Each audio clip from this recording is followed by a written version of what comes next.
Hey guys, कैसे हो आप लोग। मैं आप सबकी रिम्पी मैम और आज फिर मैं एक नई वीडियो लेकर आई हूँ आप लोगों के लिए। और जैसे कि आप लोगों को पता है, पिछली वीडियो मैंने करेक्शन के ऊपर डाली थी। आप लोगों के जितने भी करेक्शन थे वो उनके मैंने ऑथेंटिक सोर्स आप लोगों को बताए थे। और आई होप आप लोगों के सबके मार्क्स बढ़ गए होंगे, जितने क्वेश्चनों पे आप लोगों ने ऑब्जेक्शन लगाए होंगे ऑथेंटिक सोर्स प्रोवाइड करके। एंड जिन बच्चों का सिलेक्शन हुआ है उनको मेरी तरफ से ऑल दी बेस्ट। एंड जो बच्चे रह गए, आज स्पेशली मैं उन लोगों से बातचीत करने आई हूँ। बच्चे देखो, हार और जीत जिंदगी के दो पहलू होते हैं, जैसे सिक्के के दो पहलू होते हैं। हेड आएगा या टेल आएगा, वो एक चीज तो आनी ही आनी है। जो बच्चे 1 मार्क्स से 2 मार्क्स से रह गए हैं उनको हताश होने की जरूरत नहीं है। उनके पास और भी मौके हैं लाइफ में सक्सेस लेने के लिए। एक मौका और ले सकते हो आप लोग। जिंदगी यहीं पे खत्म नहीं होती। और जो बच्चे सेलेक्ट हो चुके हैं उनको मेरी तरफ से बहुत बहुत बहुत बहुत मुबारक हो। उनके पेरेंट्स को भी, उनको भी, क्योंकि उन लोगों की मेहनत रंग लाई है। और सबसे पहले तो मैं मेरे जितने भी बच्चे हैं जो टॉप रैंक से सेलेक्ट हुए हैं उनको बहुत बहुत मुबारकबाद देना चाहूँगी। और मैं अब बताऊंगी कि वो बच्चे रात को 2-2 बजे तक पढ़ते थे, सुबह 4:30-5 बजे फिर उठ जाते थे। मतलब उनकी स्ट्रेटजी ऐसे थी कि बस उनको इतनी ज़्यादा लगन थी उन बच्चों के अंदर। हमारे जो ऑफलाइन के बच्चे थे, सारे के सारे बच्चे सेलेक्ट हुए, सिर्फ एक बच्चे को छोड़ के, क्योंकि उसमें लगन नहीं थी उस बच्चे में। और लगन क्यों नहीं थी? क्योंकि वो फ्री फायर, पबजी गेम का बहुत ज़्यादा शौकीन था, इस वजह से वो रह गया। बाकी हमारे सारे बच्चे सेलेक्ट हो गए, जितने भी ऑफलाइन में हमारे साथ बच्चे थे, और वो भी टॉप रैंक के साथ सेलेक्ट हुए हैं।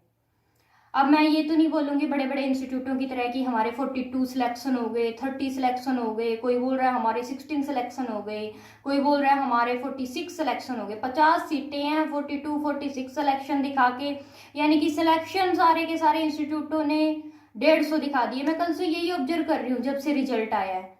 और जब बच्चे पेपर देने भी गए थे तब भी पैम्पलेट वगैरह बांटे जा रहे थे, पर मेरे इंस्टीट्यूट का कहीं पे कोई पैम्पलेट नहीं मिलेगा आप लोगों को। ना हम पैम्पलेट बांटते, ना हमें भीड़ इकट्ठा करने की जरूरत। क्योंकि हमारे पास जितने बच्चे आते हैं हम सोचते हैं हमारा 100% सिलेक्शन होना चाहिए। 250 बच्चों में से 5 बच्चों का सिलेक्शन दिखा के हम लोग ये नहीं बोलते हमारे 42 सिलेक्शन हुए हैं। तो ये एडवर्टाइजमेंट का धंधा इन लोगों ने इतना चला दिया, इतना चला दिया। मानते हैं कि पैसा, इनकम आ रही है, इनकम का सोर्स है। जमींदारों के बच्चे हैं और भी गरीबों के बच्चे हैं, उनका पेट काट के वो अपनी फीस भरते हैं और उसको एडवर्टाइजमेंट में लगाया जा रहा है। और एडवर्टाइजमेंट भी झूठी कि 42 सिलेक्शन, 30 सिलेक्शन। जब सीटी सिर्फ 50-55 है, 55 सीटें हैं, तो आप इतने इतने सिलेक्शन कैसे दिखा सकते हो?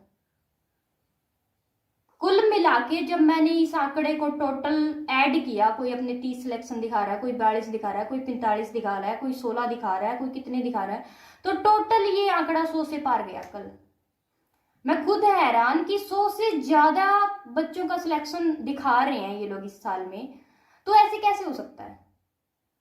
सीटें सिर्फ 55 है। तो आप लोग इस बात से खुद ही अंदाजा लगा सकते हो कि हमारा जो देश है इस कोचिंग सेंटरों के उसमें कहाँ जा रहा है। ये इतनी झूठ, इतने बवंडर, मतलब सिर्फ दिखावा चाहिए।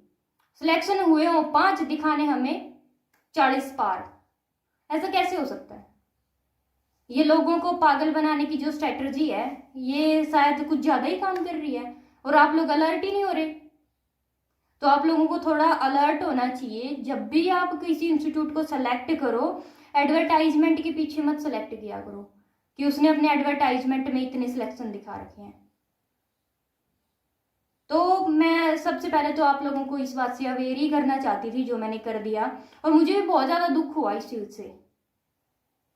और दूसरी बात मैं आप लोगों को ये बताना चाहूंगी कि हमारे जो ऑफलाइन में बच्चे थे टॉप रैंक के साथ जो सेलेक्ट हुए हैं, उनका मैं आप लोगों के साथ इंटरव्यू भी शेयर करूंगी एक दिन, इनकी काउंसलिंग वगैरह के बाद, ताकि वो बच्चे आप लोगों को मोटिवेट कर सकें, आप लोगों को बता सकें कि उनकी क्या स्ट्रेटेजी रही, कैसे उन लोगों ने पढ़ाई करी, कैसे उन लोगों ने जीत हासिल की।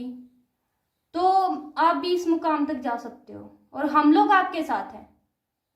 हम लोग आप लोगों का लास्ट तक सपोर्ट करते हैं। जब तक आपकी काउंसलिंग नहीं होती ना, जब तक आप सेलेक्ट होके कॉलेज में नहीं पहुंच जाते, तब तक हम लोग आप लोगों के साथ हैं। हर एक स्टेप पे कभी भी साथ नहीं छोड़ेंगे। और जल्द ही मैं अपने बैच की, आने वाले बैच की अनाउंसमेंट करूंगी। तो आप लोगों में से जो भी इंटरेस्टेड बच्चा है, ऑनलाइन में इंटरेस्टेड है, ऑफलाइन में इंटरेस्टेड है, पहले ही सर के नंबर पे कॉल करके अपनी बुकिंग करवा सकते हैं। रजिस्ट्रेशन करवाने के लिए जो नीचे डिस्क्रिप्शन में आपका सर का नंबर मिलेगा, उस पर कॉल करके आप अपना रजिस्ट्रेशन करवा लीजिए। और जल्दी हम एक नया बेंच लॉन्च करेंगे, और ये बेंच हम लोग और भी पावर और भी शक्ति के साथ लॉन्च करेंगे, बहुत ही पॉजिटिविटी के साथ लॉन्च करेंगे। क्योंकि पिछली बार जब हमने बैच लॉन्च किया था, हमारा काफ़ी ज़्यादा मजाक बना था। कई लोगों ने तो, बड़े बड़े इंस्टीट्यूटों ने तो केस तक कर दिए थे। पर उन चीज़ों से हमें डर नहीं लगता, मुझे तो बिल्कुल भी नहीं लगता, क्योंकि मैं हमेशा बच्चों को सपोर्ट करती हूँ, बच्चों का साथ देती हूँ, चाहे कोई कुछ भी बोले, कितना भी कोई मजाक बनाए, कितनी भी खिल्ली उड़ाए, कितने भी केस करे। ये चीज़ें ना जैसे खून को गर्म कर देती है ना, तो वो उबाल लाने का काम करती हैं। तो जितने ये लोग हमें भड़काते जाएंगे, हम भड़केंगे नहीं, हम उतना पॉजिटिव वे में इसको लेते चलेंगे। तो ये जो एडवर्टाइजमेंट का धंधा है, ये प्लीज़ आप लोग बंद कर दीजिए, और फेकनेस तो बिल्कुल भी मत दिखाइए, क्योंकि ये बच्चों के फ्यूचर का मामला है। बच्चों का पूरा फ्यूचर टिका होता है। आप लोगों को तो सिर्फ फीस लेने से मतलब होता है, पर आप लोग ये सोच के देखिए कि मान लो कोई 11th का बच्चा है, कोई 12th का बच्चा है, BSc 6 ईयर प्रोग्राम की तैयारी कर रहा है, उसके पास वो लास्ट चांस होता है।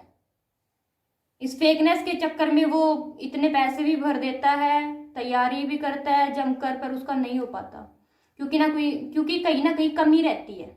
और कमी क्या रहेगी, जब 200-250 बच्चों में आप बैठते हो तो आपकी कंसंट्रेशन नहीं बन पाती। हमारे यहाँ पे क्या है, हम मैक्सिमम 20 बच्चों का बैच रखते हैं, तो उसमें हर एक बच्चे के ऊपर कंसंट्रेशन होती है। दिन में चाहे 6 क्लासें लेनी पड़ जाए, तो पर 6 की 6 क्लासें ऐसी इफेक्टिव होंगी कि हर एक बच्चे को हर एक चीज़ समझ में आती है। क्योंकि जो रटने वाले जो टॉपिक होते थे कि बस रट्टाफिकेशन है, ये रट लो और पेपर तुम्हारा हो जाएगा, वो अब दिन जा चुके हैं। सारा का सारा पेपर कॉन्सेप्चुअल आता है। अगर आप लोगों को पता होगा कि खेती बाड़ी कैसे करते हैं, सारी स्ट्रेटजी पता होंगी, तभी आप उनका आंसर लगा पाओगे। किताबें कितनी भी पढ़ लो, कितना भी रट लो, कुछ नहीं होना। तो जो भी आप लोगों को मोटिवेट करने का मेरा काम था, मैं आप लोगों को लगातार मोटिवेट करती रहूंगी, और फेक लोगों से बचिए जितना हो सके। ओके, थैंक यू बच्चों, और बहुत सारे मौके मिलेंगे आप लोगों को लाइफ में सक्सेस लेने के। अभी हार मत मानिए, आप लोग सक्सेस के बिल्कुल पास हो, बिल्कुल। थोड़ा सा बस आपकी कमी रही है, कहीं ना कहीं आपने नींद ज़्यादा ली होगी, कहीं ना कहीं आप PUBG फ्री फायर खेले होंगे, है ना, कोई कमी रही होगी जो आपका सिलेक्शन रुका है। पर कोई बात नहीं, इन चीज़ों को इम्प्रूव करने के लिए रिम्पी मैम, सुमित सर आप लोगों के साथ है, पूरा मोटिवेट करेंगे आप लोगों को। Okay, thank you guys, thank you so much.